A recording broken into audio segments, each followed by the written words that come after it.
over garbage dumping sa harap ng DNR office. Ito yung ginawa ni Baste 4 days ago. Tambak na basura sa DNR 11 kasunod ng utos ni Mayor Baste. Tambak ang basura sa labas ng tanggapan ng DNR Region 11 kasunod ng payag ni Davao City Mayor Baste Duterte. Sabi nga po ni Cagayan Mayor, Cagayan de Oro City Mayor Clarex, resign if you are tired. Mayor Clarex Islam, Mayor Baste over garbage row.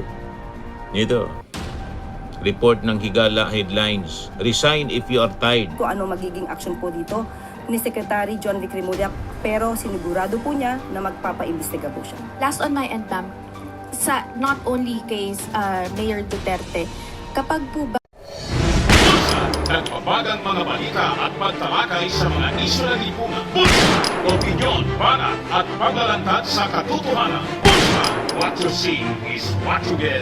You decide. Ito po mga kababayan, si Dante Maravillas. Rimati si Baste Duterte, Mayor Baste ng Davao. Bakit niya Mr. Maravillas? Malamang masuspend. Kung hindi masuspend, baka masibak. Depende mga kababayan sa kanya. Sa result ng investigation sa kanya, bakit niya Mr. Maravillas? Ano nangyari? Naalala ninyo nang pinatambakan ng basura ni Baste Duterte yung opisina, yung harap ng opisina ng DNR. Ayon. Pinag-utos na ng DILG ang pagpapaimbestiga. Pag-imbestiga kay Baste over garbage dumping sa harap ng DNR office. Ito yung ginawa ni Baste 4 days ago.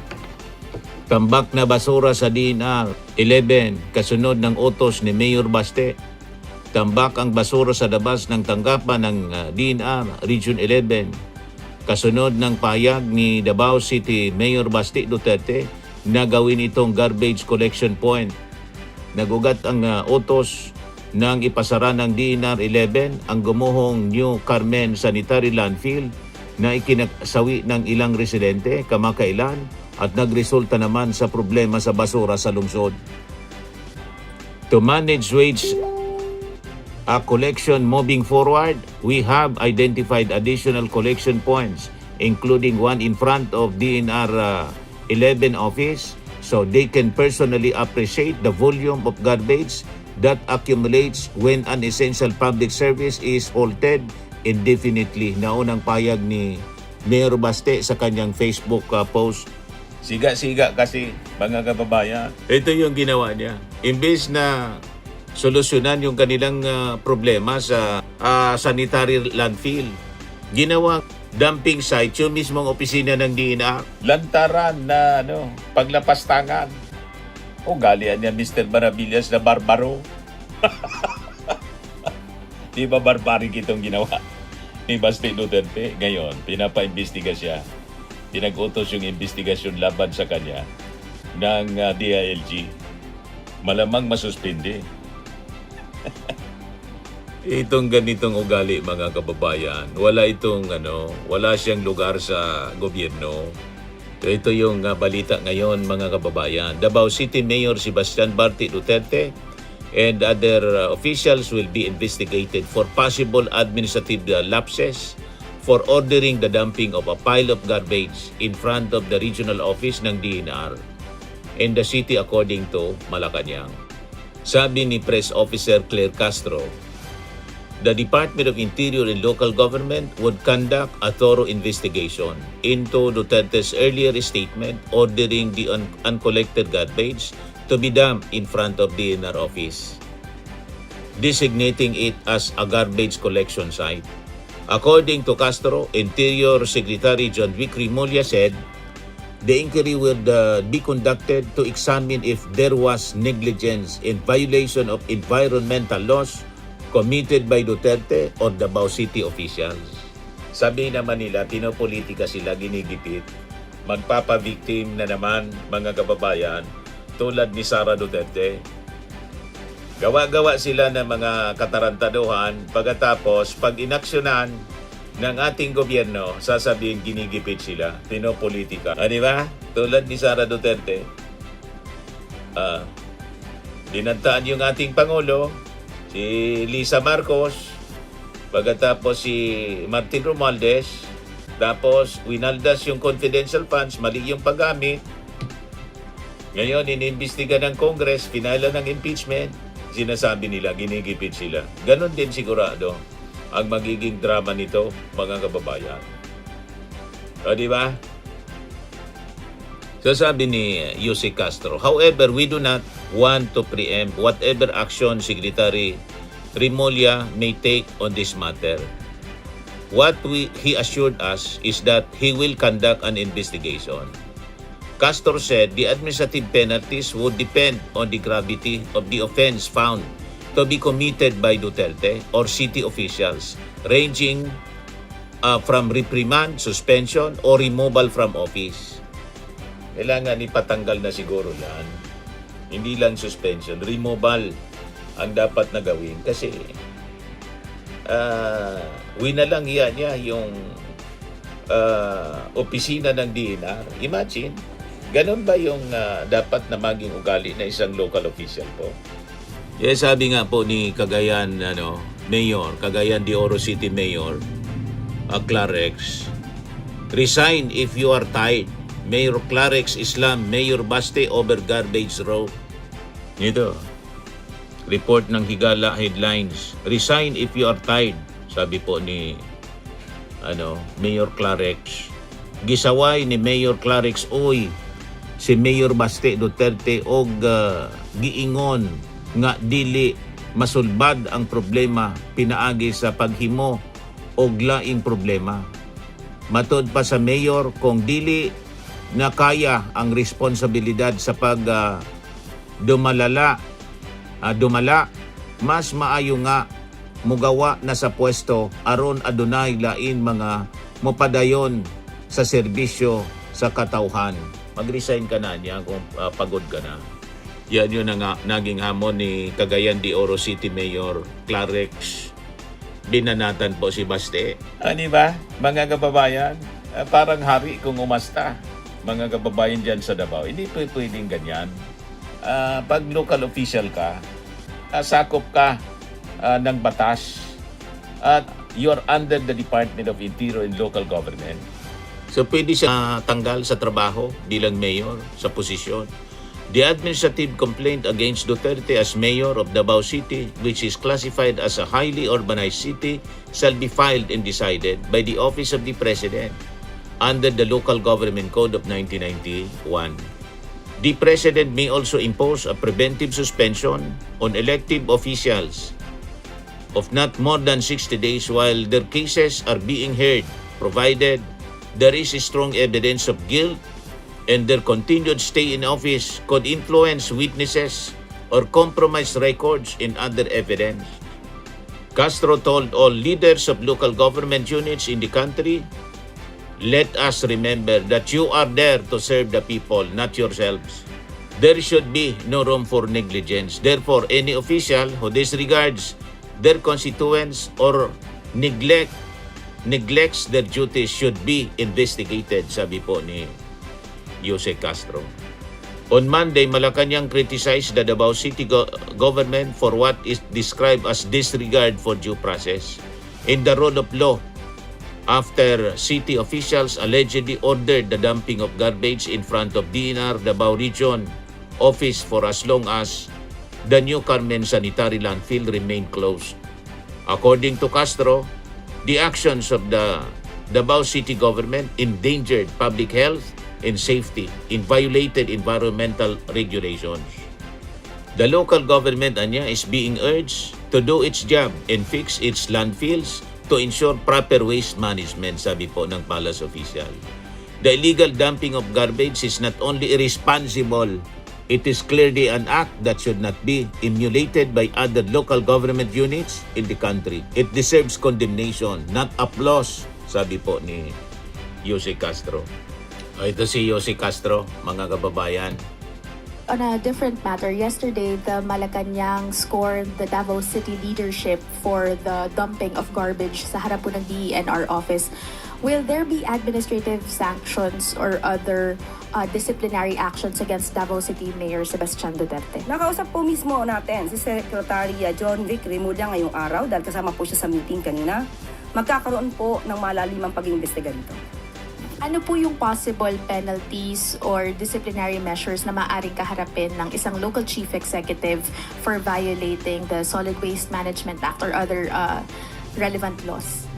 Nabanggit po ni Secretary John Vic, maaari pong mapag-usapan at matignan kung may negligence at kung mayroong paglabag sa environmental laws. So, pero ayaw natin pangunahan kung ano magiging action po dito ni Secretary John Vic Remulla, pero sinigurado po niya na magpapaimbestiga po siya. Last on my end, ma'am, sa not only case Mayor Duterte, kapag po ba may ganitong klaseng cases kahit sa ibang lugar, ano po yung penalty? Suspension po ba? Depende po kasi. Depende po sa gravity ng offense na kanila na-commit. So, sa lahat na po ng mga leader, no, sa LGUs, tandaan po natin, kayo po ay para sa taong bayan, hindi pa sarili, hindi po dapat katamaran o pang sarili ang iniisip. Isipin niyo po ang inyong constituents. So, sa lahat po na mag-aakto ng binabaliwala ang kanilang constituents o kanilang trabaho, dapat po sila maimbestigahan. So yan po mga kababayan. Meanwhile, sa impeachment ni Sara Duterte, ito na po ang progress ng mga balita, development ng mga balita. Sherwin Gatchalian orders parties to submit list of evidence, witnesses in Sara Duterte impeachment trial. Tuloy-tuloy ng pag-usad mga kababayan ng impeachment kahit ginugulo po ng Duterte senators ang Senado. Hindi sila obra. So ito yung utos ng impeachment court mga kababayan sa panguna po ni Sherwin Gatchalian.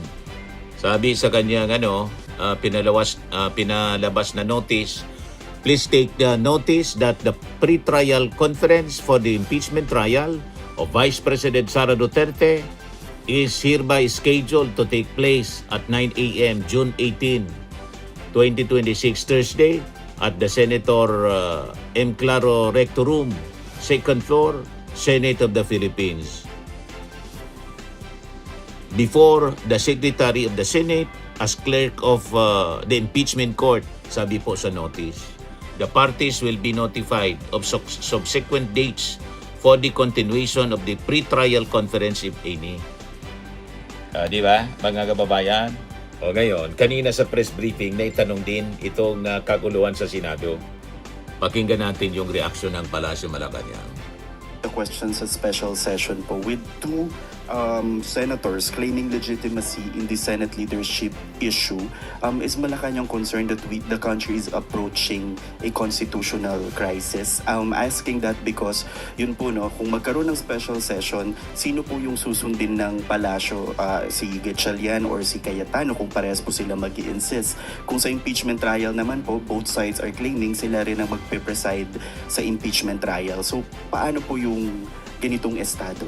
Sa mata po ng Malacanang, sa mata po ng ehekutibo, wala po tayo matatawag na constitutional crisis. Maliwanag po ang sinabi. Ang sinusuportahan po at ang nire-recognize na liderato ay ang liderato po ni Acting Senate President Sherwin Gatchalian. But if may attempt po na, let's say, harangin, yung pwede po bang mangyari yun, ma'am? Because magmamatigas sila na sa kanila dapat i-course through tong special session, for example. Kaya nga po dyan magkakaroon ng problema. Hindi sa parte ng ehekutibo, kundi sa parte ng Senado. So hindi po sila dapat nagkakaroon ng anumang gulo dyan. Kung sino po yung ni-recognize, dapat matanggap na po ng kabilang panig. Last question na lang po, ma'am. Yesterday, na-point out po yung inconsistencies sa testimonies ng 18 former bodyguards of former Congressman Zaldico. Isa po doon yung pagkawala ng pangalan ni Senator Loren Legarda doon sa listahan dahil daw po nagkamali. And even before yung previous hearing, na-point out yung mga dates and yung kay Congressman De Lima na hindi pa po siya kongresista. Sa ganito pong klaseng mga nakikitang inconsistencies, how does Malacanang characterize ito pong revelation ng 18 former bodyguards? Basura. Total, sabi naman nila, sila ay naghahakot ng basura. So, itong mga klase ng mga statements na to, na pinuna rin na bakit ang abogado nagsasalita at hindi yung 18 kargador or 18 maleta boys. Hindi po ito tatayo sa korte. Yung ganitong klase mga statements na pabago-bago, hindi po ito makakapasa sa masusing pag-aaral at pagsusuri ng korte. So, dito pa lamang po makikita na natin kung ano-anong klase ang mga kwento nila para makapanira lamang. Sunod na tanong mula kay Maricel Halili, TV5. Good afternoon. You said yesterday, Senator Alan Peter Cayetano said that there are two upper chambers, the Senate of the Philippines and Senate of Malacanang. Any reaction? What do you want to tell the Senator? The President said there's only one upper chamber, and it is the Senate of the Senate President, rather, it is the Senate of the Philippines led by acting Senate President Sherwin Gatchalian. And since mukhang nagmamatigas po talaga si Senator Cayetano na siya pa rin yung Senate President, how do you see an end to this Senate gridlock? I understand the President mentioned before that he's studying legal options to put a remedy to this issue, but from the point of view of Malacanang, how will you put an end to this gridlock? Unang-una po, may separation of powers, ang ehekutibo at ang legislative. Maganda, opo, na magkaroon ng suggestion na pumagitna ang Pangulo. Pero katulad na sinabi natin kahapon, sa katulad po ni Senator Alan Cayetano na nagpipilit na kilalanin pa siya bilang Senate President. Katulad na nangyari noong nakaraan sa House of Representatives na ayaw niyang bumitaw sa pagiging Speaker of the House kahit na merong term sharing agreement. Gustuhin man po ng Pangulo. Pero kung isang tao ay magmamatigas, sagot na po niya to sa publiko. Sagot na po niya ito sa taong bayan. Dahil dito sa gulong to, marami po nabibinbin na bills, marami nabibinbin na resolutions, marami po nabibinbin na trabaho sa Senado. Thank you. Sunod na tanong mula kay Ivan Mayrina, GMA7. Ma'am, kagabi, the First Lady was spotted speaking to Senator Alan Peter Cayetano in an event with the Chinese Chambers of Commerce. Would you know kung ano po yung napag-usapan? Napag-usapan po kaya itong impasse sa Senado? Una-una, hindi po natin katabi sa First Lady, hindi po natin alam kung ano kanya panag-usapan, but definitely sa pagiging mabait po ng ating unang ginang, normally it's just a friendly talks na, kamustahan. The way I see it po, ganun po ang First Lady sa aking pagkakakilala. Pero walang masasabi nating politika. On another point, senators are raising the alarm over what the NBI flagged as a potential security threat to the Senate. Ang sabi po ni Senator Soto, he described it as a clear and present danger and very serious, according to Intel reports, while Senator Lacson added that it has something to do with the growing frustration within the AFP. What do we know about this and what is being done, if any? It is now being validated and it has been deferred to the proper authorities. Sa mga nagtatangka, dahil nga may nauulinigan po na ganitong mga security threats, kayo man ay senador o ordinaryong tao na nagsasagawa nito, hindi po kayo makakaligtas sa kamay ng Max batas. framing and lifting cream, pinapahid po sa mga pulses in affected area. Mainam po sa paninigas ng mga kaso-kasuan. Ito naman po, Automax Radiant Serum. Sa mukha naman yung application, anti-aging po siya. You will look 10 years younger than your age. Sa mga cancer patients naman po, baka lang gusto ninyo itong itry. Neng siya red mixed fruit drink. Hindi mo po siya gamot, food supplement siya. Kaya lang, gawa siya mga kababayan sa goji berry. Yung goji berry may anti-cancer properties. O ngayon, yung mga inquiries ninyo, dumiritso na lang kayo sa aming messenger sa Facebook para masagot namin agad. Ayos pa?